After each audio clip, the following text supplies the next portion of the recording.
Il y a des histoires que l'on devrait enterrer avec le temps. Des secrets que les forêts françaises gardent jalousement depuis plus de 2 siècles. Mais cette nuit, je vais vous révéler 3 témoignages que les autorités ont tenté d'effacer. 3 récits qui prouvent que la bête du Gévaudan n'est jamais vraiment morte. En 1767, quand Jean Chastel a officiellement abattu la créature avec sa balle bénite, les autorités ont cru que le cauchemar était terminé. Ils se trompaient lourdement. Ce que vous allez entendre ce soir va glacer votre sang et vous faire questionner chaque ombre qui danse dans votre jardin. Car certaines légendes ne sont que la façade d'une réalité bien plus terrifiante. Ces 3 témoignages couvrent près de 2 siècles d'histoire. Ils révèlent une vérité que les gouvernements successifs ont tenté de cacher au peuple français. Une vérité si monstrueuse qu'elle pourrait ébranler votre conception même de la réalité. Restez avec moi, éteignez les lumières, verrouillez vos portes et surtout ne regardez pas par la fenêtre avant la fin de ce récit.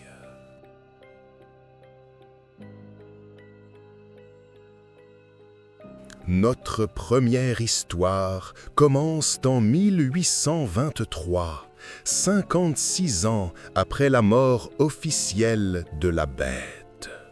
Dans les archives poussiéreuses du presbytère de Saint-Flour, un historien amateur nommé Alphonse Bertrand découvre un manuscrit caché derrière une pierre descellée du mur nord.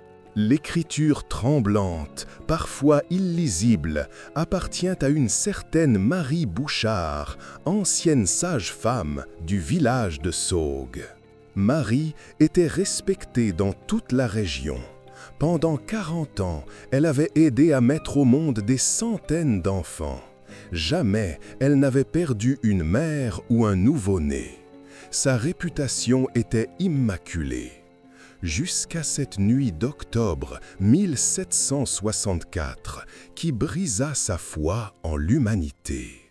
Voici ce qu'elle a écrit de sa propre main 3 jours avant de disparaître dans la forêt de Mercoire. « Je ne peux plus me taire. Ils m'ont demandé de garder le silence. Ils m'ont menacé, offert de l'or, supplié de ne jamais révéler ce que j'ai vu cette nuit-là. Mais les cris hantent mes nuits, les visages déformés me poursuivent dans mes rêves. La bête, elle n'est pas ce qu'ils ont dit au peuple.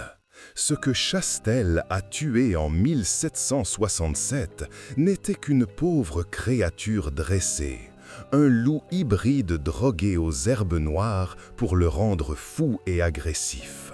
Un appât, une diversion. La vraie bête, je l'ai vue naître, je l'ai aidée à venir au monde.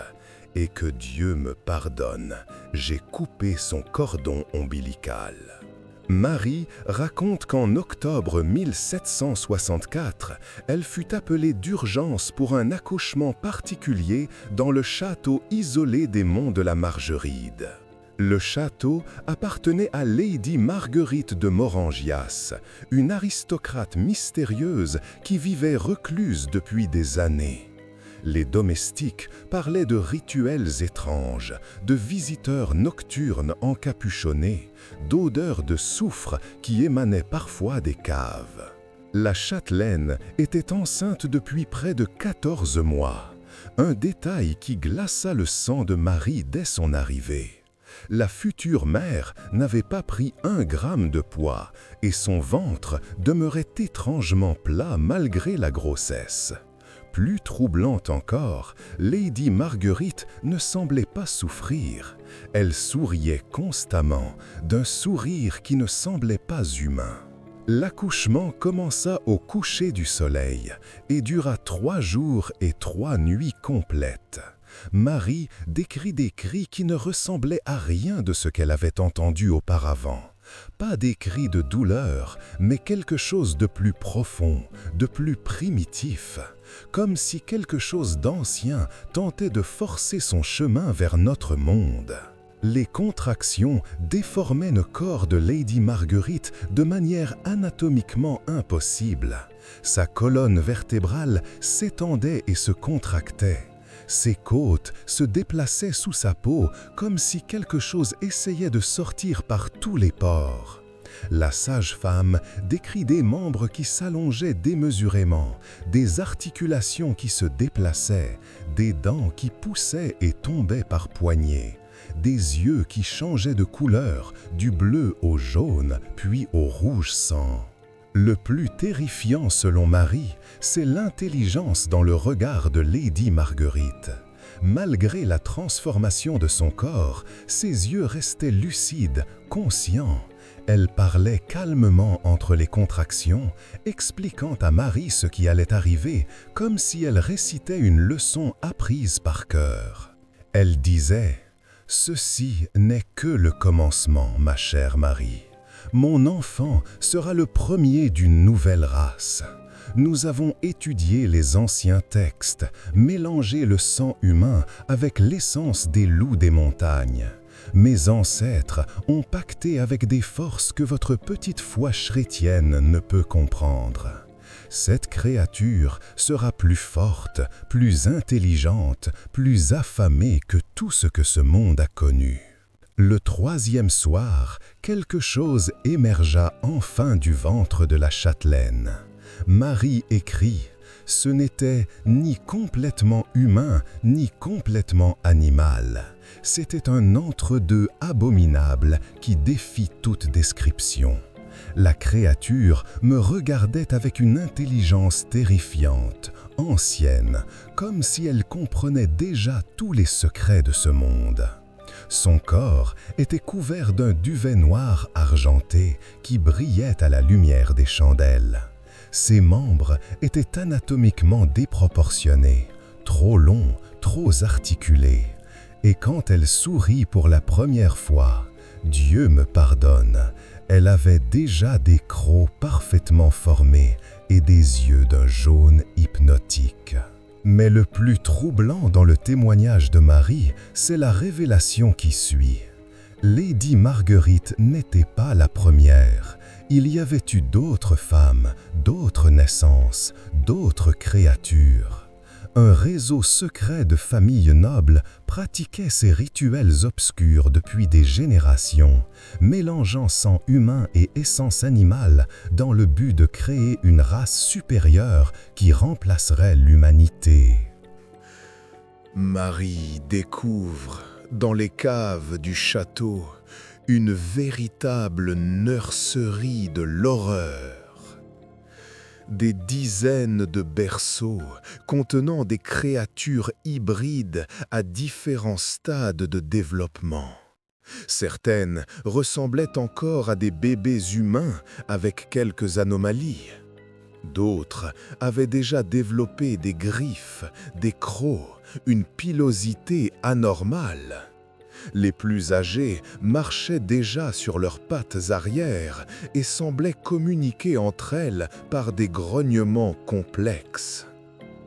Lady Marguerite explique à Marie que le projet existe depuis le XVe siècle, que chaque génération de créatures devient plus évoluée, plus adaptée à la chasse et à la survie. Que le but final est de libérer ces hybrides dans la nature pour qu'ils se reproduisent et remplacent progressivement l'humanité qu'elle considère comme une espèce ratée et faible. Marie termine son manuscrit par ces mots prophétiques. Ils ont libéré quelque chose qui ne devait jamais voir le jour. Cette nuit-là, j'ai compris que la bête du Gévaudan qui terrorise nos campagnes n'est qu'un spécimen expérimental, peut-être même défectueux. Les vraies créatures, les réussites, sont gardées secrètes, entraînées, préparées pour un projet plus vaste. Et maintenant, cette chose se reproduit dans nos forêts. Chaque génération devient plus forte, plus intelligente, plus organisée, plus affamée de vengeance contre ceux qui ont osé les créer, puis les abandonner. Je pars cette nuit pour détruire le dernier sanctuaire que j'ai découvert près des gorges du Tarn. Si vous trouvez ce manuscrit, c'est que j'ai échoué et que ces monstres m'ont rattrapé. Méfiez-vous des nuits de pleine lune quand leurs instincts sont décuples.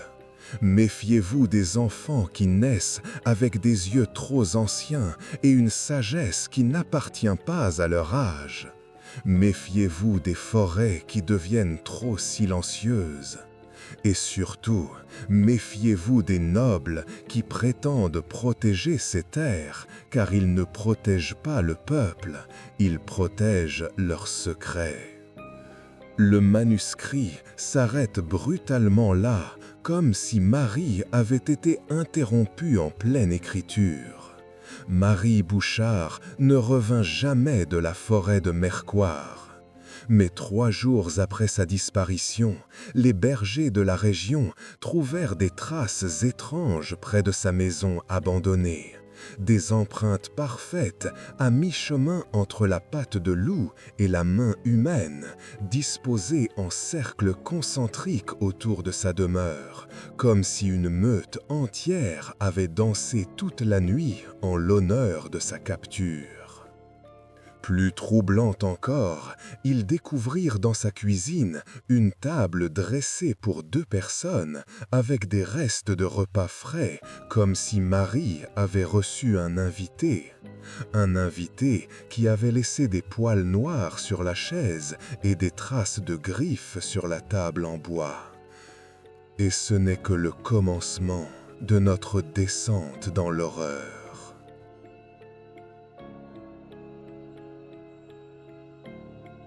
Notre deuxième histoire nous transporte en plein XXe siècle, prouvant que cette terreur n'appartient pas au passé. En 1952, Henri Lafont, garde forestier expérimenté de 58 ans, patrouillait dans les forêts reculées de Lozère depuis plus de 30 ans. Cet homme était la pragmatisme incarné, peu enclin aux superstitions paysannes. Il avait survécu aux 2 guerres mondiales, vu la mort de près, affronté braconniers et trafiquants sans jamais fléchir. Jusqu'à cette série de nuits d'automne qui brisèrent sa raison et changèrent sa vision du monde à jamais. Henri tenait un journal méticuleux de ses rondes nocturnes, notant chaque anomalie, chaque trace suspecte, chaque comportement inhabituel de la faune locale. Voici l'extrait du 23 octobre 1952, retrouvé dans sa cabane abandonnée par les gendarmes. Quelque chose ne va pas dans les bois depuis le début du mois. L'atmosphère même a changé. Les animaux se comportent bizarrement, les oiseaux ont cessé de chanter, les écureuils ont disparu, même les insectes semblent avoir déserté certaines zones. Depuis 3 semaines, je trouve des carcasses étranges dans un rayon de 5 km autour de ma cabane. Pas des proies habituelles de loups ou de renards. Ces animaux, cerfs, sangliers, même un ours brun, ont été dévorés selon un schéma que je n'arrive pas à comprendre. Les os sont systématiquement brisés de l'intérieur, comme si quelque chose avait aspiré la moelle avec une précision chirurgicale.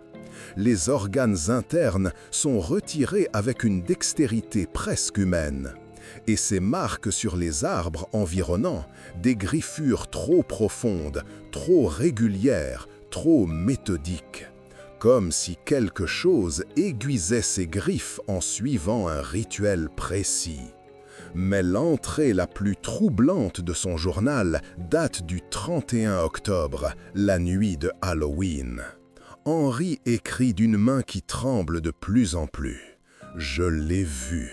Bon Dieu tout-puissant, je l'ai vu, et elle m'a vu aussi. » J'effectuais ma ronde habituelle près de la clairière des Trois Chênes quand j'ai entendu un bruit que je n'oublierai jamais. D'abord, j'ai cru entendre un rire d'enfant, cristallin et innocent.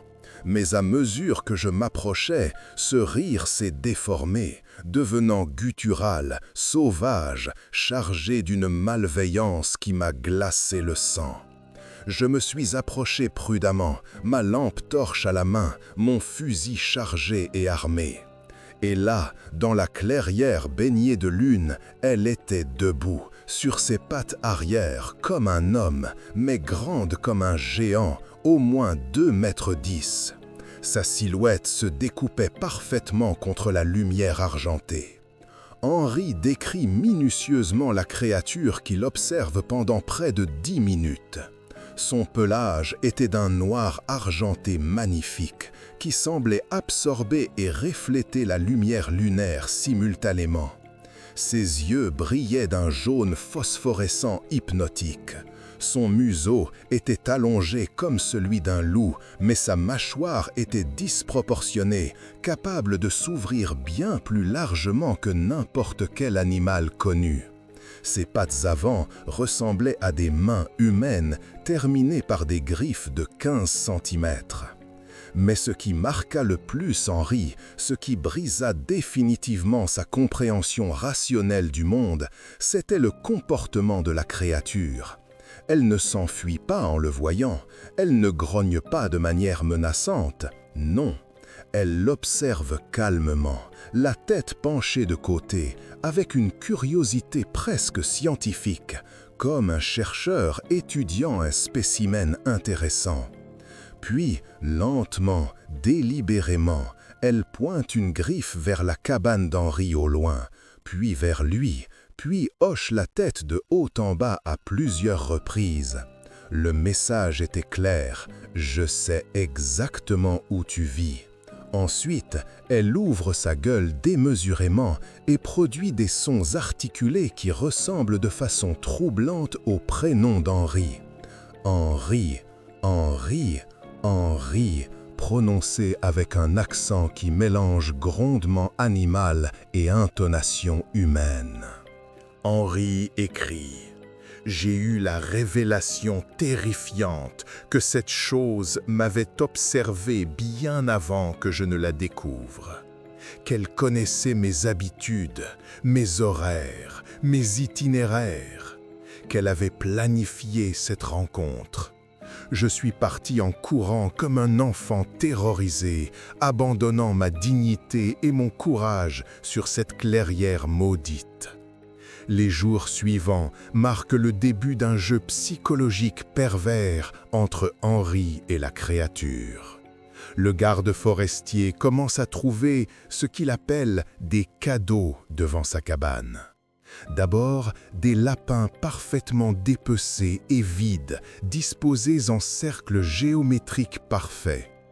Puis, des morceaux de vêtements humains qu'il reconnaît avec horreur. Ils appartiennent à des randonneurs porte disparus ces derniers mois dans sa zone de surveillance. Le plus terrifiant arrive la 3e semaine. Des photographies polaroïdes de lui-même dormant dans son lit, prises manifestement depuis l'extérieur de sa cabane à travers la fenêtre. Sur ces photos, on peut distinguer dans l'ombre une silhouette massive qui observe le garde endormi. Henri réalise avec horreur que la créature entre et sort de sa cabane à sa guise, qu'elle le surveille, l'étudie, joue avec lui comme un chat avec une souris. L'entrée finale du journal d'Henri, datée du 15 novembre, est à peine lisible, griffonnée d'une main qui tremble si violemment que certains mots sont illisibles. Elle vient chaque nuit maintenant. Elle gratte à ma porte avec ses griffes pendant des heures, reproduisant des mélodies complexes, presque musicales.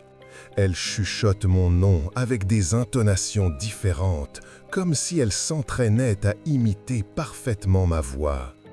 Hier soir, j'ai commis l'erreur de regarder par la fenêtre.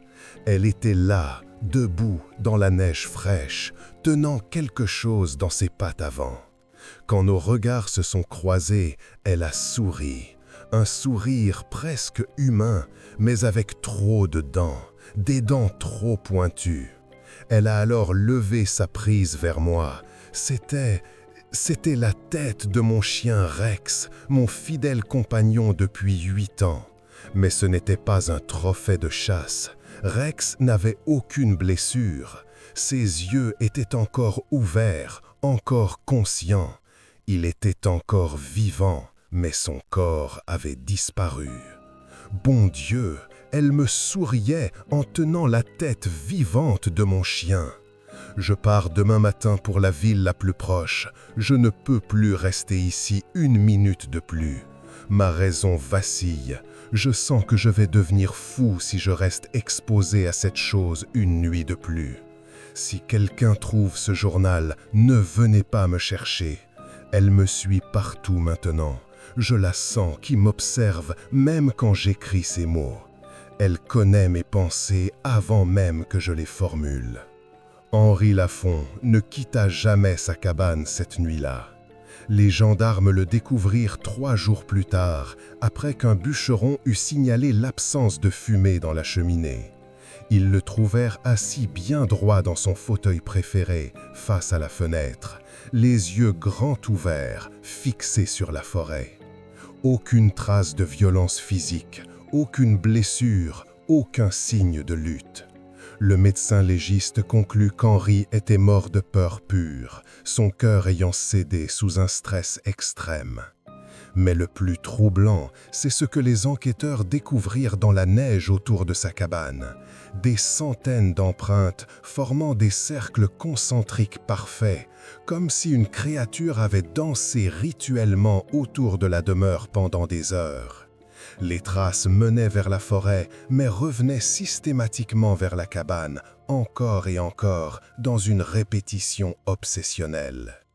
Et sur la table de chevet d'Henri, les gendarmes trouvèrent un dernier message, écrit d'une écriture qui n'était définitivement pas la sienne, tracé avec ce qui ressemblait à du sang. « Merci pour les jeux, Henri. Tu étais un adversaire divertissant. À bientôt pour de nouveaux amusements. » Mais notre 3e et dernier récit va vous prouver que cette terreur n'appartient pas seulement au passé lointain.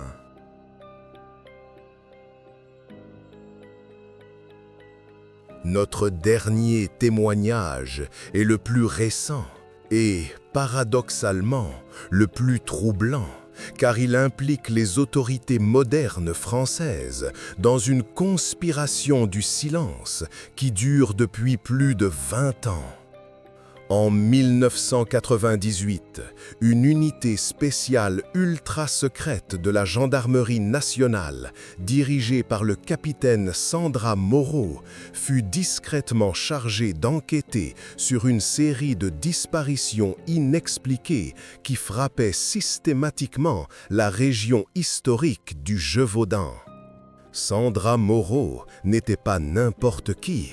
Diplômée de Saint-Cyr, spécialiste en criminologie et en enquête paranormale, elle avait déjà résolu plusieurs affaires classées impossibles par ses collègues. Une femme rationnelle, méthodique, qui ne croyait qu'aux preuves tangibles. Son choix pour diriger cette enquête n'était pas le fruit du hasard. Le rapport officiel remis au ministère ne mentionne que des accidents de randonnée regrettables et quelques rares attaques d'animaux sauvages isolés. Mais grâce à une source anonyme au sein des forces de l'ordre, un brigadier-chef qui a préféré garder l'anonymat par peur des représailles, nous avons eu accès aux vraies notes d'enquête de Sandra Moreau. Et elle révèle une vérité que le gouvernement français préfère garder enfouie dans ses archives les plus secrètes. Entre mars et octobre 1998, exactement 17 personnes disparurent sans laisser de traces dans un périmètre de 20 km autour de l'ancienne région d'activité historique de la Bête du Gévaudan. Toutes ces victimes étaient des adultes en parfaite santé physique, expérimentés en randonnée et en survie en milieu naturel. Toutes connaissaient parfaitement la région. Et toutes, sans exception, avaient disparu exclusivement pendant les nuits de pleine lune. Voici l'extrait le plus troublant du rapport confidentiel de Sandra Moreau, daté du 8 septembre 1998, classé secret défense. Les analyses génétiques approfondies des échantillons biologiques trouvés sur les divers lieux de disparition révèlent quelque chose qui défie notre compréhension scientifique actuelle. Nos laboratoires les plus sophistiqués ont isolé des traces d'ADN qui présentent une compatibilité de 89% avec l'espèce Canis lupus, mais qui, simultanément, des séquences génétiques indubitablement humaines. Il ne s'agit ni de contamination croisée, ni d'erreur de manipulation en laboratoire. Nous avons fait analyser les échantillons par 3 instituts indépendants. Les résultats sont identiques et formels. Quelque chose qui possède génétiquement des caractéristiques de loup et d'être humain signe systématiquement ces disparitions. Cette impossibilité biologique remet en question tout ce que nous pensions savoir sur l'évolution et la génétique. Mais l'enquête de Sandra Moreau prend une dimension encore plus sinistre quand elle découvre un élément que ses supérieurs hiérarchiques lui avaient délibérément dissimulé au début de sa mission. Après des semaines de recherches généalogiques minutieuses, elle établit que toutes les victimes, sans exception, avaient un point commun troublant. Elles étaient toutes des descendantes, même très éloignées, des anciennes familles nobles de la région. Des familles qui, 3 siècles plus tôt, avaient été impliquées dans les rituels occultes décrits avec précision dans le manuscrit retrouvé de Marie Bouchard. Sandra écrit dans ses notes personnelles, retrouvées cachées dans son appartement après sa disparition. C'est impossible, selon toute logique rationnelle, mais les preuves s'accumulent de manière irréfutable. Cette chose ou ces choses ne tuent pas au hasard. Elles suivent un plan précis, méthodique, qui s'étend sur des générations. Elles traquent des lignées généalogiques spécifiques, comme si elles exécutaient une liste de vengeance établie depuis des siècles et transmise de génération en génération. J'ai découvert dans une grotte naturelle près de Saugues des documents qui m'ont glacé jusqu'aux os. Des arbres généalogiques complets et détaillés de toutes les familles nobles de la région, remontés jusqu'au XVe siècle, annotés à la main avec une précision maniaque. Chaque branche familiale est répertoriée, chaque descendant localisé, chaque nom accompagné d'une adresse actuelle. Et au fur et à mesure de mes découvertes, je réalise avec horreur que des noms sont systématiquement rayés à l'encre rouge, les noms des victimes déjà éliminées. Le plus terrifiant, c'est que mon propre nom figure sur cette liste maudite. Mon nom, mon grade, mon adresse personnelle et même le nom de ma fille de 8 ans. Quelqu'un ou quelque chose nous surveille, nous étudie, nous traque avec une patience et une organisation qui dépassent l'entendement humain. Le 15 octobre 1998, Sandra Moreau prit la décision fatale de partir seule en reconnaissance nocturne dans la forêt de Mercoire, malgré les ordres explicites de ses supérieurs. son dernier message radio, enregistré par le central de la gendarmerie, reste à ce jour un des documents audio les plus troublants des archives françaises.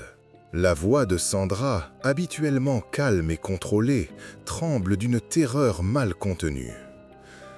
J'ai trouvé leur sanctuaire principal. Mon Dieu, il y en a plusieurs, c'est tout un réseau souterrain. Ils ont aménagé des tunnels, des salles, des nurseries. Ils se reproduisent ici et ils gardent la mémoire collective de leur espèce. Ils ont des registres, des cartes, des plans. Ils savent tout de nous, nos noms, nos adresses, nos habitudes, nos familles, nos faiblesses. Ils nous étudient depuis des générations, comme nous étudions les insectes. Sa voix se brise soudainement. Attendez, j'entends quelque chose. Des pas? Non, pas des pas. Quelque chose qui se déplace. Ils arrivent. Mon Dieu, ils sont nombreux. Ils sortent des tunnels. Ils marchent debout, comme des hommes, mais oh mon Dieu, ils portent des vêtements humains. Ils sont habillés comme nous. Le message se termine dans un grésillement d'interférences, puis plus rien, le silence total. Sandra Moreau ne réapparut jamais. Son corps ne fut jamais retrouvé, malgré des recherches qui duraient des semaines. L'enquête sur sa disparition fut officiellement classée après seulement 1 mois et tous les dossiers de l'affaire furent scellés dans les archives secrètes pour raisons de sécurité nationale. Mais son équipier le plus proche, le brigadier-chef Alain Roussel, conserva secrètement des copies de certains documents les plus compromettants. Parmi ces documents figure une photographie qui défie toute explication rationnelle. Prise par une caméra infrarouge automatique installée dans la forêt, elle montre distinctement une silhouette bipède de grande taille, couverte d'une fourrure dense, qui semble porter quelque chose dans ses bras.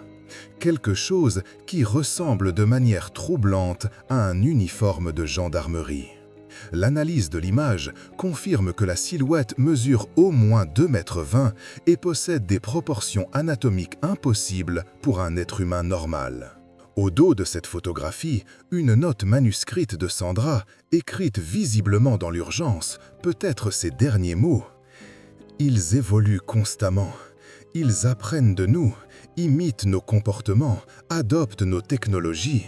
Et ils n'ont jamais oublié ce que nos ancêtres leur ont fait. La bête du Gévaudan, historique, n'était que le commencement maladroit d'un plan de vengeance qui s'étend sur des siècles. Maintenant, ils forment une meute organisée avec 300 ans d'expérience, de rancune et de soif de vengeance à assouvir. Et nous ne sommes que des proies, dans un jeu dont nous ignorons même les règles.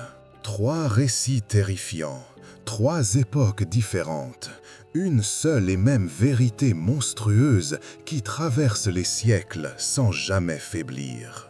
En préparant ce dossier au cours des derniers mois, j'ai moi-même commencé à recevoir des signaux de plus en plus troublants et rapprochés. D'abord, des emails anonymes contenant des photographies de ma maison prises sous tous les angles à toutes les heures du jour et de la nuit.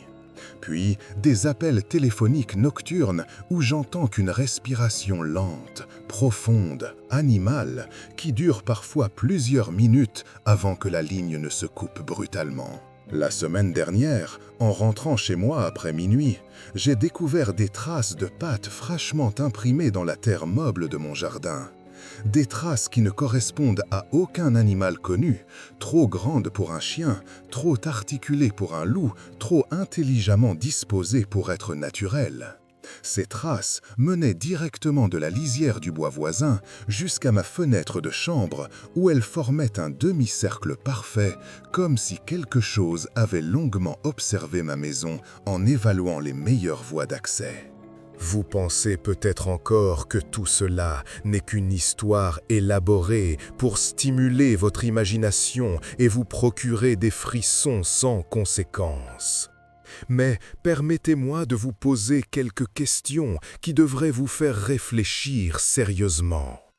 Si tout cela n'était vraiment que légende et superstition, pourquoi le gouvernement français interdit-il encore aujourd'hui, en 2025, l'accès du public à certaines zones spécifiques de la forêt de Mercor?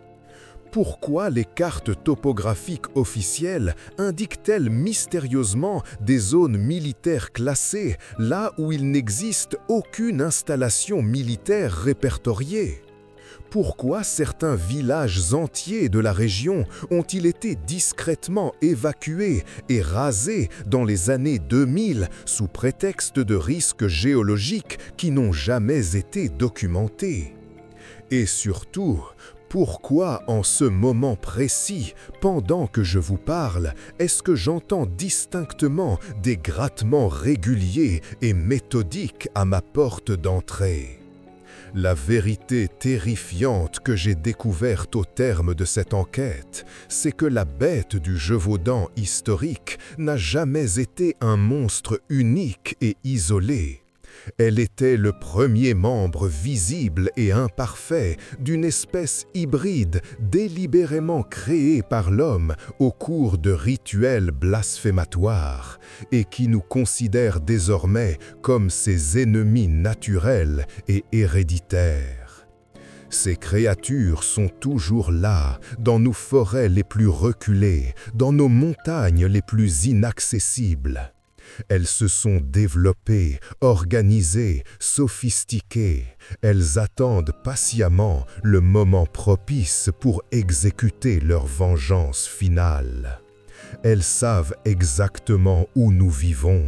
Elles connaissent nos noms, nos habitudes, nos faiblesses. Elles ont infiltré nos institutions. Et elles n'ont jamais pardonné ni oublié ce que nos ancêtres leur ont fait subir. Alors cette nuit, quand vous entendrez un bruit inexpliqué dans votre jardin, quand votre chien se mettra soudainement à gémir et trembler sans raison apparente, quand vous sentirez ce regard invisible et patient peser sur votre nuque dans l'obscurité, souvenez-vous de ces 3 récits authentiques. Et demandez-vous honnêtement, suis-je vraiment en sécurité dans ma propre maison? Vous avez écouté cette histoire jusqu'au bout, malgré la terreur grandissante. Cela peut signifier 2 choses. Soit vous possédez un courage exceptionnel qui vous distingue de la moyenne des gens, soit ces créatures vous ont déjà repéré depuis longtemps et elles souhaitent que vous connaissiez leur véritable histoire avant de passer à l'action. Dans les 2 cas, vous faites désormais partie de ceux qui savent. Et comme l'histoire nous l'enseigne, ceux qui savent ne vivent jamais très longtemps dans l'ignorance bienheureuse. Dites-moi sincèrement en commentaire, avez-vous déjà ressenti ce regard invisible et persistant lors d'une promenade en forêt? Avez-vous déjà eu cette impression terrifiante d'être suivi, traqué, observé sans jamais apercevoir votre poursuivant? Avez-vous déjà trouvé des traces inexpliquées autour de votre domicile au petit matin? Et surtout, en cet instant précis, êtes-vous absolument certain d'être seul dans la pièce où vous regardez cette vidéo? Regardez autour de vous, écoutez attentivement les bruits de votre maison, cette ombre dans le coin de votre vision périphérique, ce craquement dans le couloir, ce souffle imperceptible derrière votre épaule, sont-ils vraiment le fruit de votre imagination stimulée par mon récit? Abonnez-vous si vous voulez découvrir d'autres vérités historiques que les autorités préfèrent garder enfouies dans le silence et l'oubli.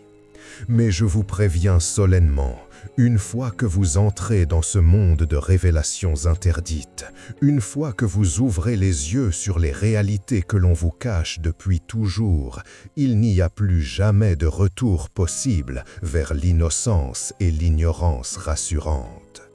Vous ferez désormais partie de ceux qui savent, et ceux qui savent deviennent automatiquement des cibles.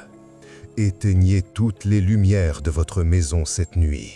Fermez bien tous vos volets, verrouillez soigneusement toutes vos portes et fenêtres, et surtout, ne regardez pas dehors si vous entendez des bruits suspects. Dormez bien si vous y arrivez encore après ce que vous venez d'apprendre, car désormais, vous savez qu'elles savent que vous savez.